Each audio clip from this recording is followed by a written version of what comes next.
What's going on, everybody? Welcome back to My Social Life. This is the podcast where you can hear the real stories behind the people on social media. I'm your host, Jacob Kelly. As always, today's podcast is powered by Trufan. And before we get into today's episode of the Social Report, there's a couple things that we need to go over first. Number one, if you enjoyed today's podcast, please consider leaving a rating and a review. The more positive ratings and reviews you get, the more it helps people find the show. And it really helps to grow the community that we're developing here. And if you're one of those people that have recently found the podcast, welcome. I am very excited to have you here. Make sure you subscribe and stay tuned for future episodes. I put out a brand new interview every single Monday and a brand new takeaways episode where I sit down and break down the most recent podcast episode of the week every single Thursday. We put out a brand new episode of the Social Report on the final Friday of every single month. Last but not least, there's going to be a little bit of an audio issue with this podcast. I pulled the most rookie of rookie mistakes, and my mic did not pull out of my usual podcasting mic. It pulled from my computer mic. So I apologize that my audio quality is a lot lower than it normally is, but that wasn't going to stop me from putting out this podcast because I felt we really had a good rhythm and flow. And this is one of our better episodes of the Social Report ever. So there's no way I wasn't releasing this podcast. I hope you enjoy. Without further ado, let's get to this month's episode of the Social Report. What's going on, everybody? Welcome back to My Social Life. This is the podcast where you can hear the real stories behind the people on social media. I'm your host, Jacob Kelly. As always, today's podcast is powered by Trufan, and today is an episode of the Social Report. And the Social Report is a monthly podcast in conjunction with Trufan, where we sit down and break down some of the most interesting social media stories over the last 30 days. As always, today I'm joined by Chief Growth Officer at Trufan, Scott Birdie, and Chief Marketing Officer, Karen O'Brien. I'm very excited to have you both back on the podcast today. How are you doing? I'm doing well. Karen, how are you? Doing awesome. I mean, I think this is the first podcast that marks post-election era, right? True. Yes. Woo! That's true. I mean, I think we're all still celebrating a little bit. So, yeah. And so where I want to start today, I actually don't have any election stories, believe it or not, but where I want to start today is with an article I read called Social Media Innovation is Dead. And so the author of this article is Christopher Stokel Walker, and he's written a book about YouTube, and he's a journalist from the UK. And essentially what he's saying is that in many ways, social media is a mature marketplace with little innovation, and all the big players just keep copying each other, and that's it. And I have a kind of an excerpt here from the article. It says, Fleets' Twitter version of LinkedIn Stories, which launched worldwide last month. LinkedIn Stories is the social network's version of YouTube Stories, which launched in 2017. YouTube Stories was its version of WhatsApp statuses and Facebook Stories, which popped up earlier in 2017 after we were given Instagram Stories, which rolled out in August 2016, which in turn was Instagram's version of Snapchat Stories. And we're seeing that happen again now with TikTok this year. Obviously, TikTok dominated. And I think part of the reason it did dominate this year was it actually did bring forth some innovation. It was a new platform, a new way of presenting content. But now we're seeing, obviously, Instagram Reels, YouTube Shorts, and actually just recently, I think it was this week, that Snapchat fully rolled out their Spotlight feature, which is essentially if you swipe as far as you can to the right on Snapchat, they have a TikTok-like feed within Snapchat now. So we're starting to see everyone just copy the TikTok feed. So I'd love to know your opinion. Do you think that social innovation is dead, or are we just in a bit of a weird spot? Or has this social media, has it hit maturity? I'd love to know what you think around this. Aaron, please lead this off. I'm really eager to hear what you have to say. I do think social innovation is going through a dry spell in that they keep copying each other. And I wish what they would start doing is actually listening to users versus either copying the competition or creating new features that are more native to brands, right? Like who's paying their advertising revenue. Great example, Twitter. How many years have users been asking to be able to edit their tweets? It's not gonna benefit brands. It's not gonna do anything for their competition, but it would make users really happy. And I feel like that's kind of the path that most social networks need to go down again if they wanna continue their growth and their monthly active users, is really listen to what users need. And I think people like Craigslist is a great example. For a decade, Craig Newmark built out Craigslist, and people would ask him why don't you take ad revenue, or why don't you do this or that for brands. And his response was always like, I don't think our community wants that from us. And I think that's kind of the position and strategy that if social networks started going down, things would be a lot more innovative because users know what they want. Yeah, I mean, to your point about like kind of building on user experience and what users who are in the market really want, I think it's like interesting to note, maybe a website like Reddit, for example, that has a lot of social and engagement components, but is really sticking to a certain focus and a certain value proposition that it offers their users and honing in on additional value that's not, normal, I guess, feature ads that their users want rather than moving it into more of a generalist type of position, right? And to your point, I mean, like I think part of people looking at this space and seeing the lack of innovation is not really having eyes on the insides of bigger brands, what's actually happening where the strategy is being made, right? And there's like from my preview, there's a lot happening for some of the bigger brands, bigger CPGs and stuff like that out there, starting to make really pivotal shifts in their sort of agency strategies and bring some of that work more in house. Karen, you actually referenced in a CMO article that in 2021 you're going to see a lot more media buying teams come in house. So I think with maybe the lack of innovation from a front end standpoint, like what we're seeing as users and what we're exposed to, um, there's certainly like innovation happening behind the scenes from a strategic level and how users, whether it be influencers and creators or brands, are using those platforms and I guess seeing what's trending or what trends are taking place, i.e., lower organic engagement on Instagram and TikTok, and how they can kind of combat that with different data points and things to measure effectiveness internally. So, like, it didn't necessarily answer the whole thing or like, is social media innovation dying? But I think that the innovation is happening not so much on the platforms, but on a strategic level by users. And that really links back to your point around like, hey, I don't think users are necessarily seeing what they are hoping to see in terms of additions to these platforms. I think in terms of the copycat effect, like I started to notice that 2 years ago using LinkedIn a fair bit and really seeing that rather than defining a bit of a path for themselves after the acquisition with Microsoft, they really just started to mimic and like copycat the stuff you'd see on Facebook, Instagram, and other social media platforms, which was super interesting to me because it meant like, hey, like we're more interested in competing against these other social platforms that have innate value for their users than we are, differentiating, I guess.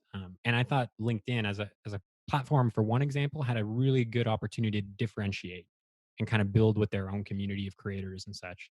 So I find it like really surprising to see, Twitter coming out with stories and those types of things and kind of naming these things differently because obviously there's no IP involved at this point, like with what they're coming out with. Um, so I'm not really sure how they plan to gain users, like or like what the trade-off is there. You think though that it's that some of those features become so core to some of the social networks like Facebook, for example, that then there's an expectation that they will just be everywhere? It's true, and I mean, I guess maybe you can tell me: is there programs like Hootsuite and Spread Social that are now doing like multi-story publishing, or maybe this is like kind of an area that they're now getting into? But I think like if all social platforms all of a sudden do have stories, then it's kind of like you can recycle content more effectively. But like right now, it just seems like such a hassle for creators, for brands. Like if my sweet spot, let's say, was like TikTok, I'm really not going to be that like prone to go to Instagram and Twitter and LinkedIn. I mean, I guess some people are taking those steps, and I'm sure you've seen that, Jacob. But it's a lot of manual time spent. I don't know. A lot of manual time, and like that's the thing where it's like when it comes to from a creator's perspective or even a brand's perspective, depending on the size of your team and the amount of people running your social channels, it's like how do you check off all the boxes to be on every single platform, or should you just kind of narrow in and focus on one platform and do that one platform really well instead of a half-baked social strategy that's just kind of like a one size fits all for all platforms just to say you're there. And I think, just personally, I think it'd be best to just focus on the one platform and actually own one platform. I know Gary Vee is where it's like 80-20%, so he focuses as much of his efforts on 80% and experiments on the other 20. Like, I understand that, so you're not just leaving them completely exposed on the other platforms. But I think that you should focus on one platform over the other, instead of like, and doing it well, as opposed to doing the other them halfway. I thought, just kind of anecdotally too, when it comes to this, I've, with the copycat effect and a lot of these social platforms feeling very similar at this point, I just kind of feel burnt out with social media as a whole. Like, I don't feel excited, or just like when I'm on a platform, there's not really a purpose. Like, like when I'm on my personal time, of course, like I don't feel excited to open any of the platforms because they're all the same. I kind of have feel a little burnt out opening them because there's nothing fresh and new for me to kind of consume. Yeah, I definitely hear that. I mean, people, or like my girlfriend will always say, you always watch the TikTok videos that are like recycled onto Instagram type thing. It's totally true. Like, I'm not really interested in opening up TikTok and then, frankly, scrolling across the same type of videos that were super popular on TikTok on Instagram. I'll just see what's popular and stick with Instagram because, yeah, to your point, you just start seeing the same content, the same kind of remarks, same engagements and stuff like that across platforms. And it's like a number, I don't know, it creates way too much of a numbers game rather than like who can be creative and like who can stand out more. One final thing on that, though, is like with Twitter, for example, I felt like when Twitter started to introduce a lot of visual elements to their platform that they didn't have before, even starting with Periscope, right? Remember they had an integration with Periscope for streaming? I would say like they started to move away from the core of what Twitter is, which is the water cooler conversation. The conversation started to get sort of demoted. And so I think that's the danger if with everybody taking on everyone else's features, is that you're moving away potentially from where your core is. Like imagine if Instagram all of a sudden had tons and tons of features that were no longer visual. I mean, I think of them as the visual platform. I totally agree. I mean, that's what I really noticed with LinkedIn was they were carving out this very, powerful and connected series of niches amongst the business communities and such and industry communities.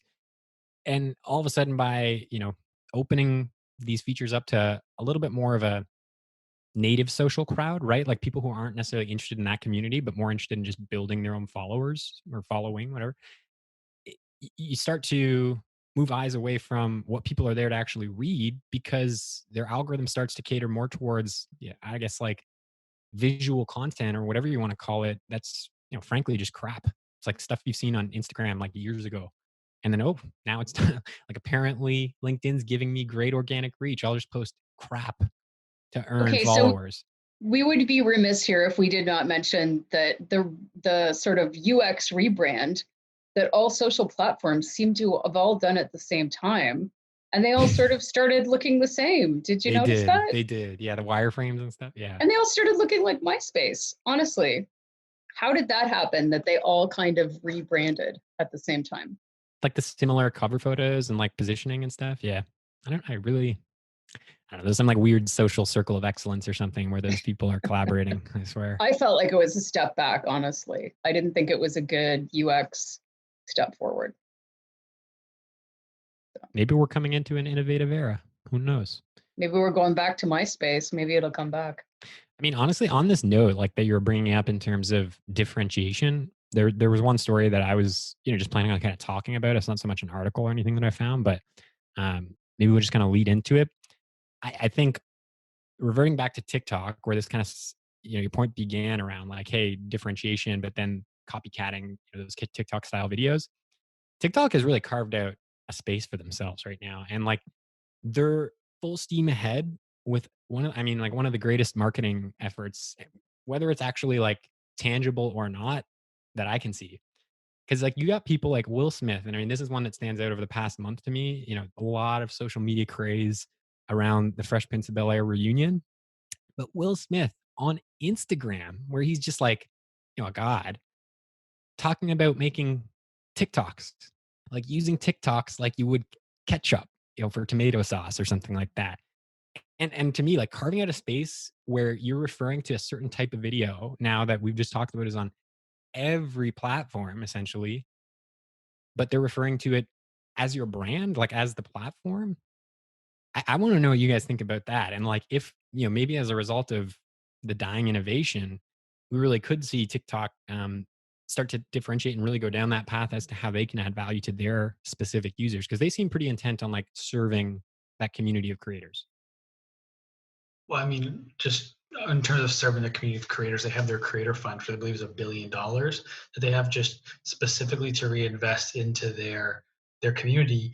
And one thing interesting in terms of TikTok kind of carving out a niche is I feel like they're kind of at the forefront of a lot of conversations as opposed when it comes to culture now.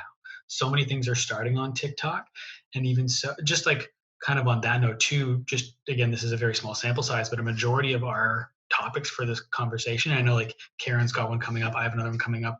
A lot of our most interesting news and stuff that stood out to us from social media is coming from TikTok right now. And I just think that's really interesting how we're starting to see that shift where it's starting to become a lot of these trends culturally are coming from TikTok. So you think TikTok has really surged because they made it easy for people to create? I mean, honestly, like I felt like that was what Instagram did well in their day.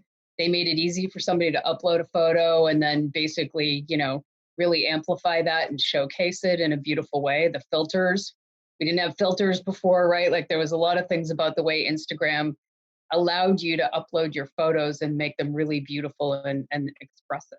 And I think that that's what TikTok's done with video, the licensing of music, the filters, the special effects, the two-way stuff that they have going on. Like they made it easy for the average person. Yeah, I mean, and then you see that because people are saving their TikTok videos and resharing those, and I think that to me is maybe the first step that links towards uh, that crazy potential idea of like you no longer refer to 1 minute videos or 15-second videos as videos or like short snippets or whatever. You just start calling them TikToks. Like, are those the sorts of like footprints you start to leave if you're TikTok in order to create that sort of dialogue, Karen? I mean, I know this isn't something that's easy to do, like to kind of create that ketchup style brand, but like, do you think that they're slowly trying to leave those types of footprints to create that for themselves? I do, because they made it easy to basically publish out to Facebook and Instagram, right? Mm. Very few other platforms. I'm trying to think if anyone has ever done that except within the Facebook ecosystem. They made it easy to do that. And I think they're building a great brand too. They used to be called ByteDance, not such a good brand compared to TikTok, in my opinion. So, yeah, I think so. I think that we'll probably continue to have that videos be synonymous with the word TikTok. Right. Yeah, let's try and talk about this Fascinating. a year from now and see like, hey, are people still talking about TikToks? Yeah, I imagine they will. I think, like to your point, Karen, too, like they make it easy to share, and they're all branded, so you know where they're coming from Yep. when it comes to TikTok. And with so many of them, and to your point too, with them being making it easy to create, that means that with the more people that are creating, the more likely that something's going to go viral on another platform. Versus just the sample size increases, the more likelihood that a piece of content is going to go viral. Once it goes viral, it's obviously going to hit all the other platforms, which continues to grow their brand exponentially. Yeah, that branding is pretty important, like that watermark that goes onto other social platforms. Like I've seen some YouTubers who focus in the beauty vertical on nails, seeing their videos, their TikToks show up in other places, like in ads that they never gave permission to have them in, and you can clearly see their watermark, their TikTok watermark on it. Yeah, that's another interesting conversation is like how that will transcend through like IP or people's, kind of own copywriting or creativity. I came across like an ad for some course this morning and, Canadian, I'm not going to like throw out names and stuff like that, but like somebody from Canada and launching a course of sorts. But like certainly not too many surfers. Like you see the surfboard behind me or whatever in Canada, and like maybe like within his network or privy. But like when you see, you're like putting together those clips, and then there's like one of the most professional surfers in the world, and you've taken a clip from an actual movie that was shot by one of his videographers. That type of stuff starts to get a little bit crazy, where like there's so much usage of content that isn't owned by the people who are actually like publishing it and selling through it. I felt a little bit offside on that one. It's like these are like amazing ocean shots. Like I don't think those are yours to just be like throwing or splashing into a video. We all know that commercial use brings up a whole different set of rules. Ugh, I don't. Yeah, because I know if you're doing like commentary, there's like you're allowed to use other people's stuff as long as you're doing commentary or something around it. But yeah, using it directly in an ad is kind of not. I don't know. I don't think that's legal. Yeah, that'll catch up with them. Yeah. Decisions. But speaking of TikTok too, Karen, you were talking last month, I believe it was last month, we talked about 420 Dogface 208 or whatever his name is, and how well Ocean Spray handled that moment being thrust into the cultural spotlight. And this month you kind of have a brand that a brand that reacted to it in the opposite fashion. And I wonder if you could share that story.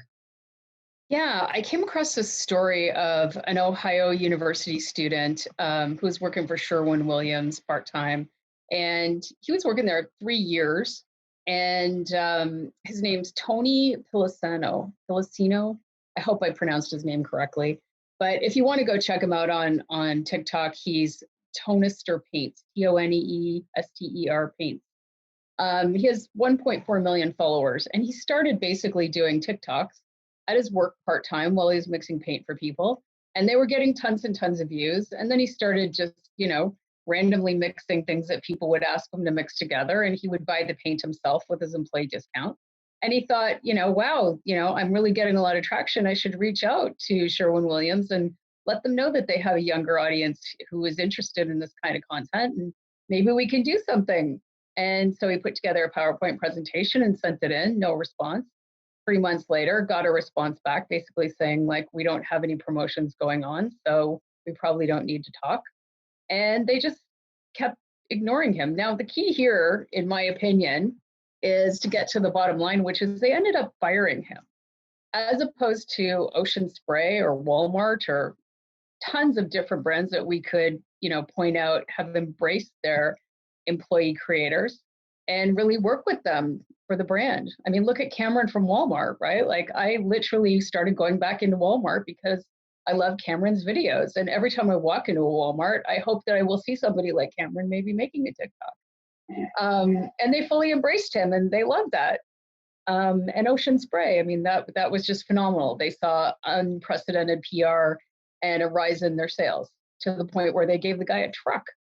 So I'm kind of dumbfounded as why they would, fire this guy. But I just saw on his TikTok 3 hours ago that he was offered a job by a company called Florida Paints. I mean, I was just going to say, like, this is just the priming up for the most ultimate opportunity. Another paint company, little known, to step in there and boom. Yeah. And I mean, the guy's already got an audience, right, that loves paint. So I'm really doesn't happy have to for probably him. work at a store anymore. I mean, like, focus But he's on going the to. creative. I think is he's he going going to to. be in the store? He's moving to Florida and he's basically taken a job with them. So good for him. I'm happy for him. But I think the lesson here is really, like, if you're a brand and you have an employee creator that is enthusiastic about your brand and builds an audience for you, that's kind of a no-brainer that you should work with them. You can access a new audience that you normally would not have access to in a very authentic way, and a great way to make your employees feel closer to your brand as well. I feel like a lot of brands would kill to have an employee creator with that many followers, and also that many followers creating content about their product. It's not just like someone that worked for Sherwin-Williams that was like a gaming YouTuber, but he was like a creator advertising their products in his videos and getting millions of views. And they still, like, that is something brands would literally kill for. And they were like, absolutely not. Basically, it's like, dust the counters when you have nothing to do, or create a TikTok video that's going to attract many, many people who don't currently paint, use your product, whatever it is, and make them more aware about how great that product can be for their own wants and needs and rooms and whatever. Yeah, this is just frankly shocking to me, especially, like, I tend to, like, look at the tech side, of this equation too, and some of the past experiences I've had working. And one of the main problems I noticed in smaller SaaS company that I was helping a couple of years ago was their employee engagement. Like, just to get employees to willfully engage, even like not share content, engage with the actual company's content and things like that, is like pulling needles oftentimes. And so when you're blessed with a person who's like going outside of that to just start like literally creating you professional content. I mean, the guy's more than 1 million Handing it followers. to you Yeah, like literally and paying with a for it. bow.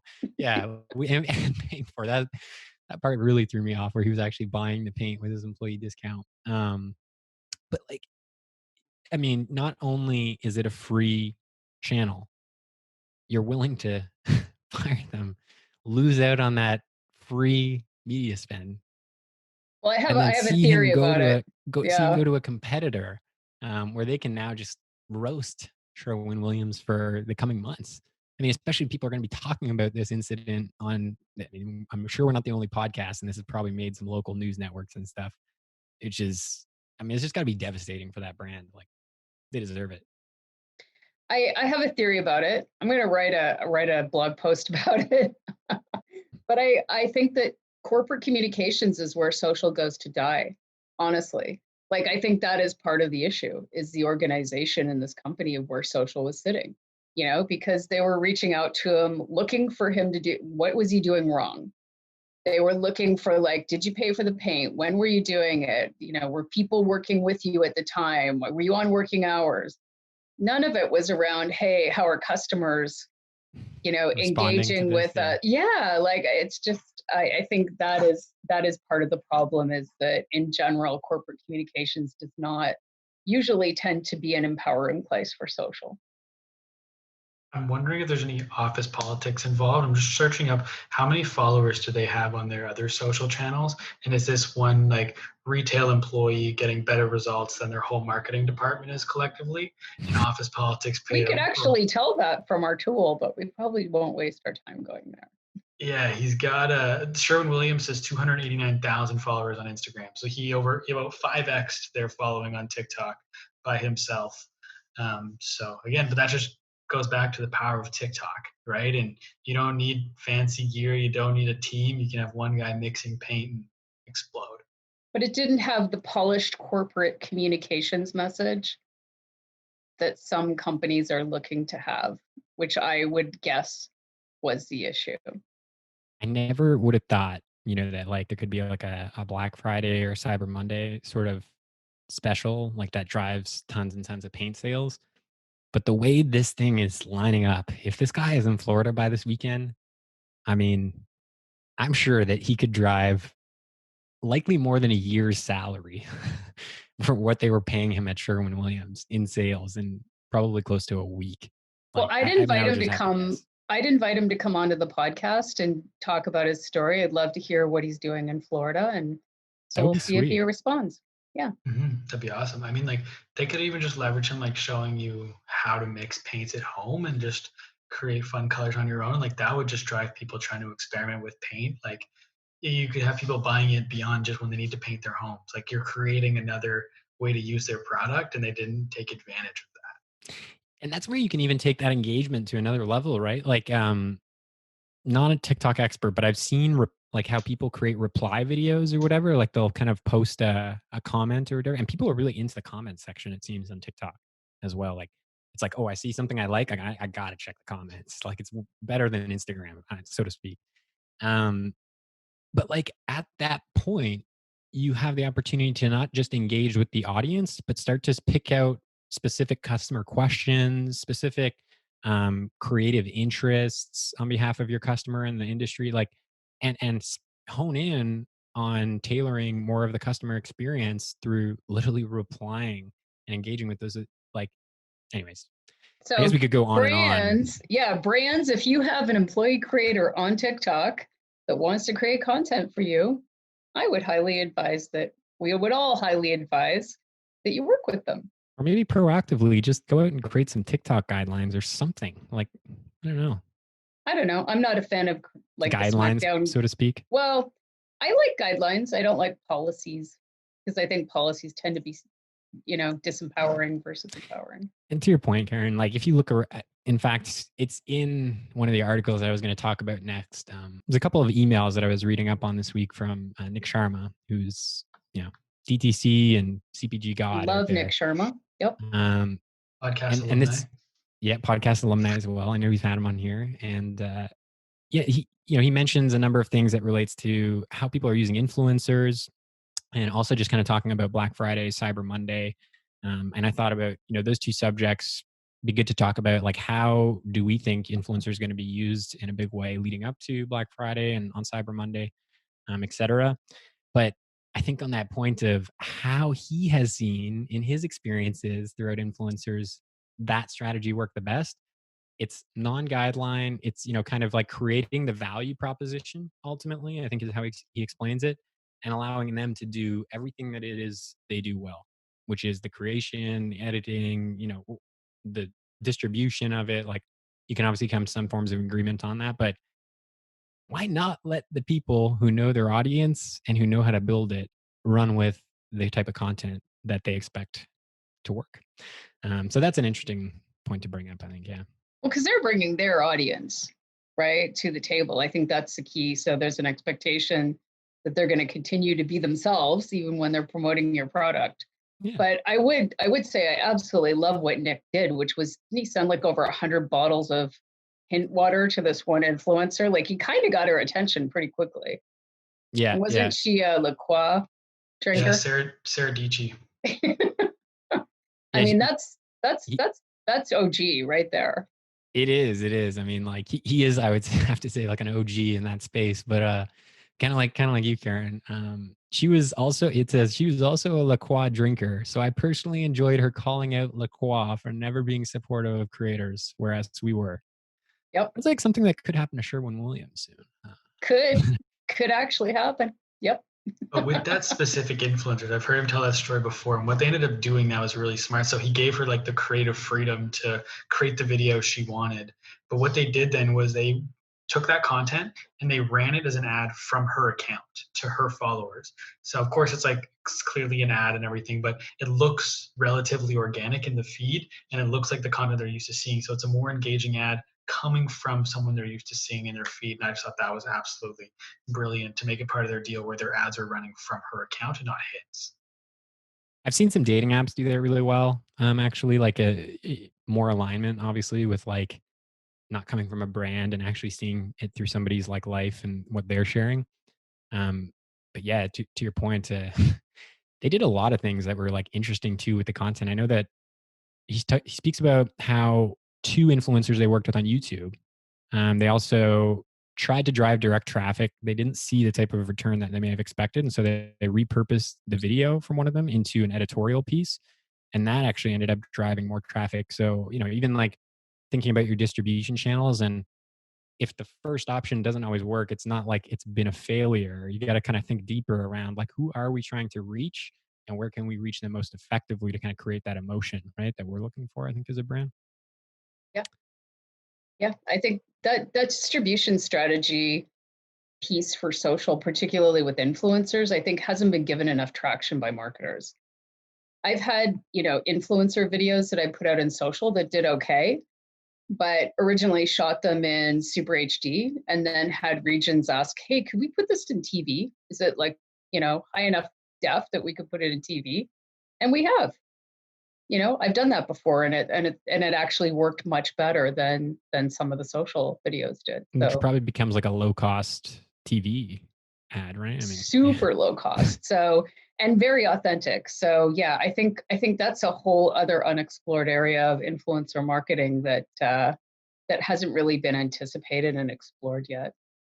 I'm curious, just to ask, and for both of you, but maybe starting out with Karen, given your experience with some of the larger brands in the past that you've worked with, how would you expect to see most brands, and this could be split up across, like the DTC versus some of the bigger in-store brands and stuff, but how would you expect to see brands leverage influencers now? Would you expect to see more awareness-driven campaigns coming up on Black Friday, or more highly targeted, funnel style campaigns where you're really pushing them through a specific type of optimized landing page? Well, I would have hoped to have seen the first one. I would have hoped to see more awareness building and brands getting quite purposeful about picking influencers that were very aligned with their voice and their values, and leveraging them to really build the brand while building awareness. But Leading sadly, I have not seen that. Sadly, what I have seen is very kind of transactional, drive to the landing page, here's the marketing message, and drive clicks, clicks, clicks, and affiliate links, which in itself isn't a bad thing if it's sort of gone in with the right intention and letting the influencer create their own content, as we've already talked about. But I've seen a lot of very kind of transactional stuff being done for Black Friday.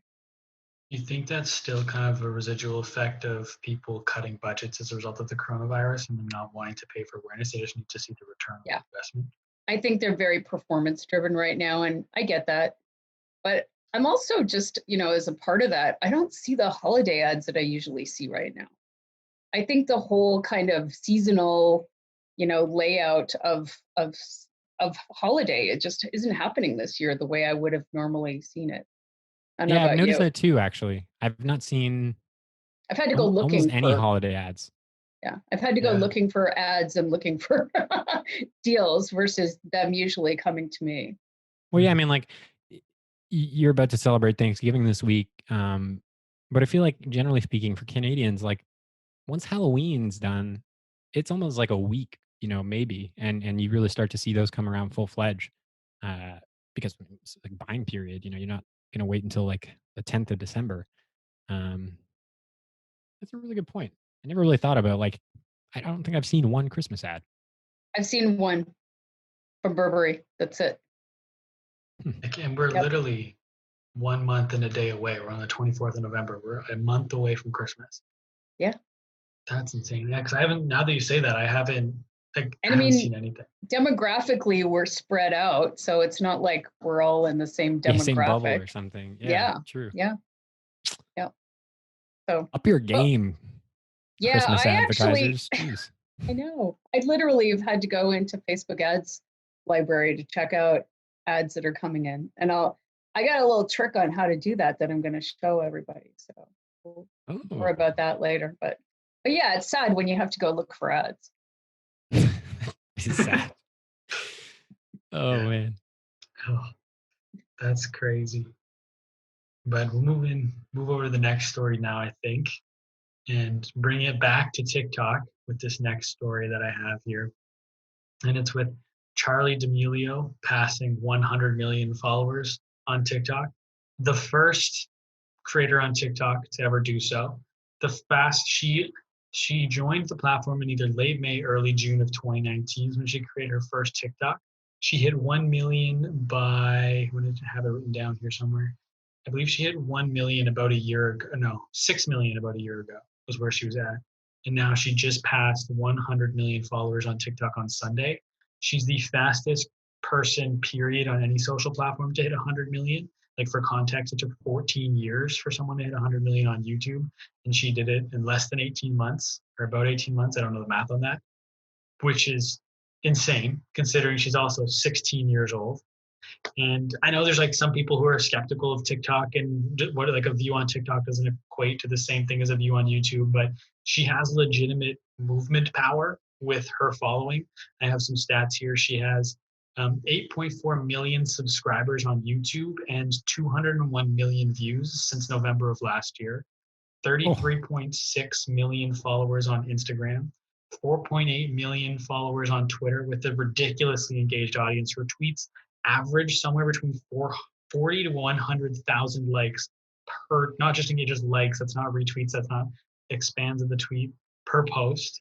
And on a brand side, she did the More Happy Denim Dance with Hollister back in July, her and her sister for that campaign. 5.5 billion views on that hashtag on TikTok since July. How old is she? Billion? 6 billion, 5.5 billion views on that hashtag on TikTok since July. She's 16 years old. Her sister, I believe, is 19. They're a family from Connecticut. Her whole family is involved in TikTok now. But on the topic of her, like, it's insane. Just, I couldn't even, especially at 16, to like do that. If I had been 16 and you gave me 100 million followers, like, I probably would have been canceled by now. But on the topic of her hitting 100 million, I saw an interesting thread on Twitter that I wanted to run by you. It was from a venture capitalist, I believe it's a venture capitalist named Turner Novak. And he was saying that TikTok is essentially a content or a creator factory. and they handpick creators like a Charlie D'Amelio to favor her in the algorithm to help her gain more exposure. And I'm inclined to believe this because I listened to an old interview back, I think it was 2016, with Alex Zhu, who was the co-founder of Musically, who is now TikTok's head of product, I believe is his position. And I have kind of an excerpt here from that interview. And this is he did a video interview, and this is a summary of the interview from a different VC named Blake.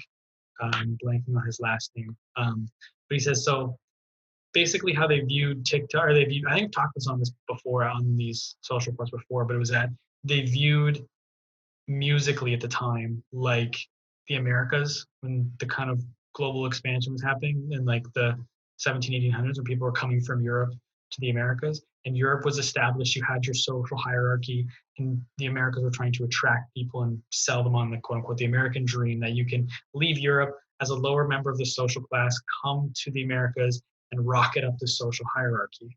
But to do that, so that's how they viewed Musically and the other social platforms. But to do that, you need to have those success stories of these people that have migrated to this new platform and exploded. And this was in 2016. So they were talking about Baby Ariel, who was huge on Musically and still on TikTok. And where is it here? He says somewhere along, you make sure they successfully build an audience and wealth. So he's kind of alluding to the fact that this is what they're doing. He doesn't outright say we're boosting specific creators, but this is kind of what Turner Novak was alluding to in his tweet thread. There was some pushback, most notably from Taylor Lorenz, who's a very prominent journalist for the New York Times. I think she's great. She does a lot of stuff within society, culture, in the digital world. And she was strongly against this notion that TikTok handpicks their creators.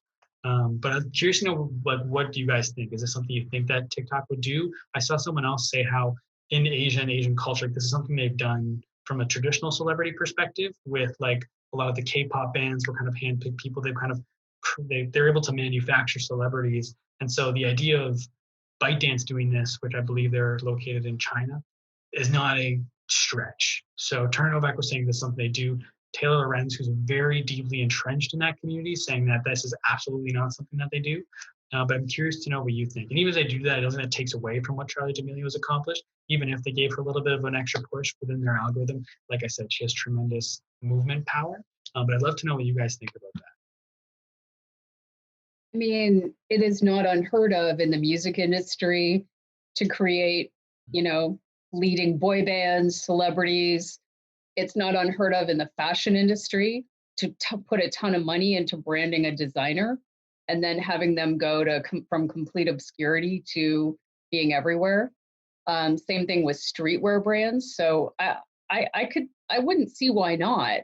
Again, I don't think it takes away anything from her talent or her notoriety, and then you have to sort of wonder, is the purpose of them doing that, is it ethical? I don't know. It's interesting. And is it any different than brands putting marketing into something? I don't know. Yeah, I was first kind of thinking of like in-house influencers and stuff like that, right? I mean, it's like a brand picking you versus the actual platform itself picking you, and you having a load of funds then to kind of like promote yourself to new audiences and the audiences they plan to reach.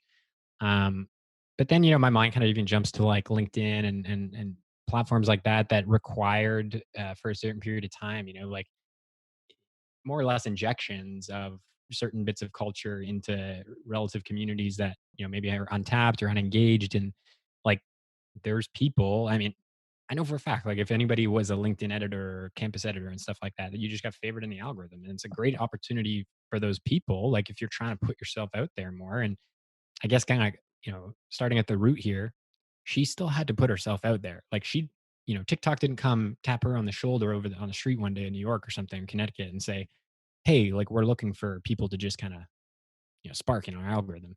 So she started it.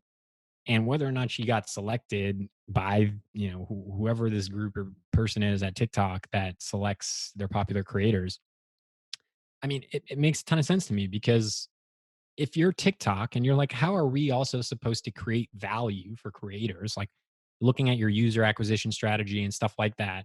And then looking back on time and just thinking about in-house influencers and how certain brands have done that to great success, and knowing that you can pretty much own the success. I mean, not like completely, right? But like you can very much contribute to the success of certain influencers who may not have the fame. Like, I mean, I need to go back to this article here quickly, but I personally love it how they compare her to like just a host of some of the biggest influencers in the world to basically like on TikTok. This makes her more than twice as big as Will Smith, 3 times as big as The Rock. The Rock has 200 million followers on Instagram, which is nuts, and 4 times as big as Selena Gomez, 5 times as big as Kylie Jenner and Ariana Grande. All those people, huge on socials. But you mentioned she has 33 million followers on Instagram. That's like no slouch. So she's certainly be able to convert a lot of that audience into different channels and stuff like that. But like, I would love to read up on why, the person who you kind of backed in terms of her cultural relevance and how she's tied in with those circles says that no, like it's not possible that they would do such a thing because like I just, lining things up, I agree with Karen. Is it ethical? That's kind of the line that you have to draw and kind of ask yourself. But this is a great idea for TikTok because you really told that story well and kind of linked back certain points in your learnings, Jacob. It, it's a great success. I mean, it is the TikTok success story now, and one of many that are out there, but certainly one that's highly notable. There's going to be other people that aren't Yeah, as celebrity famous who get to 100 million too. The only yeah, thing that makes my spidey senses go up with this story is the fact that her family's now all on TikTok. Like that feels a bit Britney Spears like to me.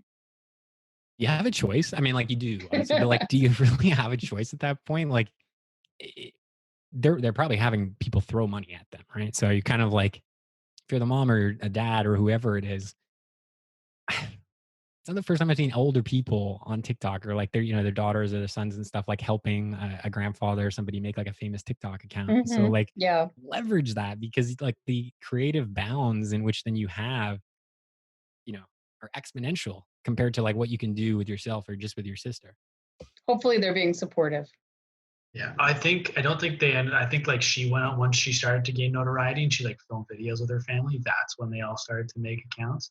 You're like, Um, who's your mom? Who's your dad? And like, I think like part of the fact where it's just like, yes, where it's just interesting where whether they're boosting her in the algorithm or not. Like I do follow her on TikTok. Granted, I don't use TikTok anymore. I've been trying not to just because it's such a time suck for me. I'd waste hours of my day, and I was like, I need to change this. But like, she's not like she was in my algorithm a ton, which is where it's just like I totally understand where this thought process is coming from, especially because this wasn't like a tight race. I'm pretty sure she passed 100 million, and there's only 2 other people that have passed 50 million. So it's not like it was a tight race. So I'm like, I can understand because she's like by far and away like the most popular person on this platform. But it's not like I saw her every 34 times I'd scroll on the platform. I would spend an hour and a half on TikTok and see her once, maybe twice. So it's not like I was seeing her a ton. Like I can think of more other creators I've seen more often in my feed. And I'm someone who, like I said, follows her on TikTok. So it's I like think you need to engage too. It's not just following, true, right? To see more. true. She's Mhm. going to get one more subscriber because I'm going to follow her. I've never seen her before. So there you go. Yeah, so I don't know. I mean, it makes sense for her to kind of get that extra push and just seeing everything, but at the same time, like I'm not seeing her exponentially more than other people. So it's interesting to see, but um, I, it makes sense that they've been pushing her. But I don't know. on like the positive side, I think like it's great to see that it's a woman, like a young woman, that is like True. getting this type of recognition or spotlight. Even looking at that picture, I don't. It's like an SNL or a late night or with Jimmy Fallon or something like that. Like, she does have that kind of like even the smile in the picture, the kind of nearly closed eyes, like just a bit of like warmth and authenticity, but like normality to her, right? So I think that has to be said as well. Like, of course, there are the celebrities in that, but it's those types of people. If you can build an audience, whether it's 100 million or even like a million or 10,000, you define a bit more of your audience rather than, and like you said, like she can lead a movement. I mean, Yeah. 5 billion hashtags. Yeah. So yeah, I think that's awesome to see. Yeah, To put it into perspective, she has more followers than our current president has on Twitter. Wow. Right? Did she make any political claims? Let me just double check that stat before. You might have to reverse on that if he's gone forward. Hold on. I don't follow him. No, I think you're right on that one. I don't think they ever cracked 100. Yeah. Nope. 88.9 million. Wow. Hopefully trending down. See, now I would have, maybe the Biden campaign should have sponsored her TikTok channel. That would have just done it right there. I wouldn't be surprised though, too. Like, I mean, you mentioned she's 16. 16, maybe 17 at this point, but I think she's 16. You gotta, I mean, like if I was your parents, I'd be guarding her from any sort of political statement. It's just like that opens you up to a whole other world. Yep. Nice. And I mean, let's just be happy that things ended the way they did. But 2024, 2020, probably 200 million followers. That's encroaching on like half the US population. Yeah. Like, so yeah, this could be huge. I mean, she could be the next president. No, I think don't you need to be 32? Maybe I'm wrong. There's a. Yeah. This is a problem with Canadians talking about US politics. It's like if you have good hair, I mean. Right? And you can do yoga. Yeah. Oh, man. All right. Well, thanks, Jacob. Does anyone have any other stories, or is that it for this month's episode? I have a question for all of you. So what predictions do you have for social for next year, for 2021? I took a look at your article, read through it. I tend to agree, like a couple of the things that you mentioned in there. I've been privy and lucky or fortunate enough to talk to some of the brands and seeing that sort of transition of moving in-house with both media spend, influencer activation, just generally like organic content activation and trying to move away from agencies of record. And if I'm not mistaken, I mean, I think that's pointing towards agencies being really savvy, but unfortunately the time's catching up with them. Because whether you're a small business or like, massive CPG, at what point do you realize you're kind of losing out on either margin or cost of acquisition and those types of things? Since if you're an influencer network, and particularly as an agency, if you have a social arm, then like influencers become your high margin type of service. It typically would take a little less time than actually running socials. And once you have certain amount of relationships, you no longer need to worry about the authenticity or potential alignment around those campaigns. You can strictly focus on like how many campaigns are you pushing out for these brands. So I think quickly brands can start to lose control, and they probably notice that over the years. And you can start to retain more control over the process and start to track more by implementing, new innovative strategies in-house. And so I would say, my predictions would be a number of new tools that aren't necessarily public, that are probably more internal across some of the biggest teams, whether it be agencies like Omnicom or the P&Gs of the world. And I mean, past that, I think that you'll see a continuing rise for creators. It's COVID, right? Like it could be a full year until there's a vaccine. And so like what that might bring in terms of where the buying power is, where consumer attention is, if it remains and continues to swing on digital. So yeah, more creators, more people partnering with brands, and brands leveraging organic content channels a lot more. I think that, maybe one other thing to add there is, has there been, how often do they update rules around like ads and partnerships? Because like, I think there's now becoming so many gray areas that maybe could be another thing that you see come out in 2021 or potentially 2022. Probably going to be some stuff around the first party data, as you mentioned in your article there, Karen. But I would wonder how they might tighten up on regulations, because I mean, Instagram, it's still happening, and that's been, they've had some rules in place for quite a while. So or enforce the ones that already exist. I don't think there's been a lot of enforcement. Yeah, exactly. Which I think would do a lot for the industry. Like if it was put in place and yeah, people were held accountable. Yeah. How about you, Jacob? Any predictions? Yeah, I mean, just reading your article, I really like the one around virtual influencers.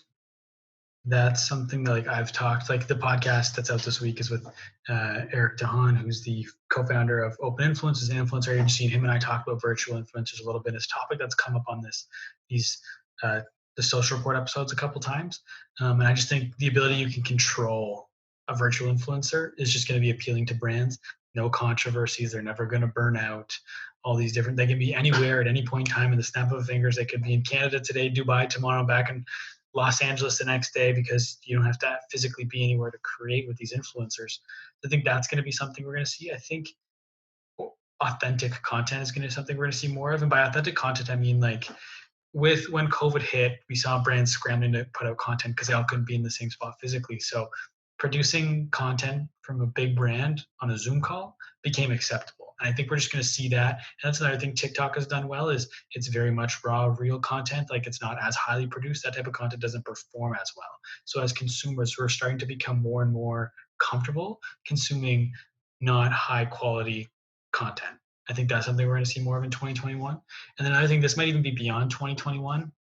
We've kind of talked about it a little bit on this podcast, a little bit last podcast, but with kind of all these social platforms starting to become the same and kind of starting to become like a little bit of burnout with each platform, is starting to see these more micro social platforms like Cherry that we talked about last month start to pop up. And I talked to, I believe it was Troy Osinoff on this podcast, and he was saying how social media started separately, all these different websites you had to go to depending on your interest, and then social media brought everything together, and we'll start to see that cycle go back around the other side now, and everyone start to spread back out again as people get more tired of the generalized social platforms. So I think that's something I'm not 100% behind that prediction, but I think that's something we could start to see a little bit more of. Do you think the irony of authentic content rising while virtual influencers also rising is, it feels like the virtual influencers, the creators of those virtual influencers, they need to make them look authentic.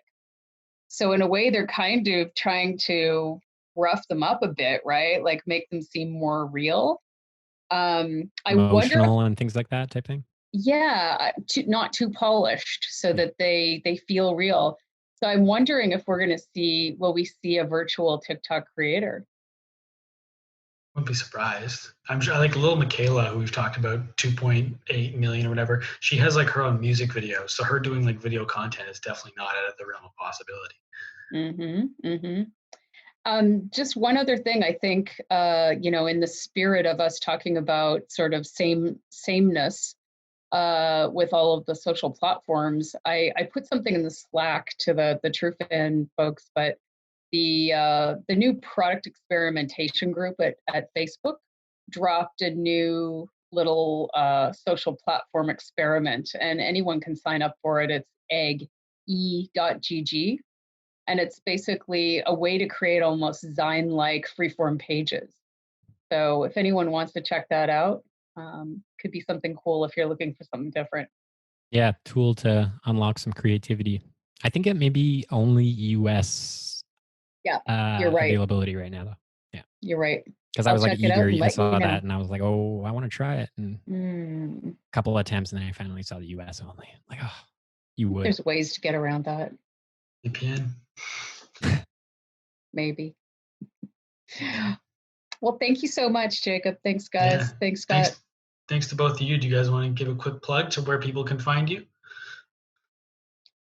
I'm Jane Bond on Twitter and Instagram.